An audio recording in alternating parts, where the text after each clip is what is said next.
एक समय की बात है, एक राज्य में एक प्रतापी राजा राज करता था। एक दिन उसके दरबार में एक विदेशी व्यक्ति आया। उस विदेशी व्यक्ति ने राजा को उपहार स्वरूप एक पत्थर दिया। राजा उस पत्थर को देखकर बहुत खुश हुआ और उसने डिसाइड किया कि इस पत्थर से एक मूर्ति बनाकर वो अपने राज्य में एक मंदिर स्थापित करेगा। उसने मूर्ति बनाने का कार्य राज्य के मंत्री को सौंप दिया। महामंत्री गांव के सर्वश्रेष्ठ मूर्तिकार के पास गया और पत्थर देता हुआ बोला, महाराज, मंदिर में भगवान विष्णु की एक मूर्ति स्थापित करना चाहते हैं। 7 दिवस के भीतर इस पत्थर से भगवान विष्णु की मूर्ति तैयार करके राजमहल पहुंचा देना। इसके लिए तुम्हें 40 सोने की मुद्राएं दी जाएंगी। 40 सोने की मुद्रा की बात सुनकर मूर्तिकार खुश हो गया और महामंत्री के जाने के बाद वो मूर्ति बनाने के कार्य में जुट गया। उसने अपने औजार निकाले और हथौड़ा लिया और पत्थर तोड़ने के लिए उस पर हथौड़े का वार करने लगा, परंतु पत्थर जैसे का तैसा रहा। मूर्तिकार ने पत्थर पर कई बार हथौड़े से मारा, लेकिन वह नहीं टूटा। 50 बार प्रयास करने के बाद मूर्तिकार ने अंतिम बार प्रयास करने के लिए हथौड़ा उठाया,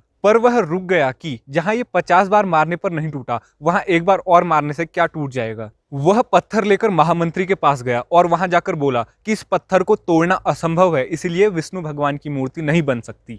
महामंत्री को हर हालत में राजा की आज्ञा का पालन करना था, इसलिए उसने एक साधारण मूर्तिकार को पत्थर से मूर्ति बनाने के काम में लगा दिया। हथौड़ा लेकर साधारण मूर्तिकार ने महामंत्री के सामने ही उस पर पहला प्रहार किया और पत्थर टूट गया। पत्थर टूटने के बाद मूर्तिकार मूर्ति बनाने में जुट गया। इधर महामंत्री सोचने लगा कि काश पहले वाला मूर्तिकार एक बार और प्रयास कर लिया होता तो 40 मुद्राओं का हकदार बनता। इस कहानी से हमें यह सीखने को मिलता है कि हमें अंतिम क्षण तक प्रयास करते रहना चाहिए। कई बार हमारा आत्मविश्वास जीत के ठीक पहले डगमगा जाता है, पर आत्मविश्वास को डगमगाने नहीं देना है।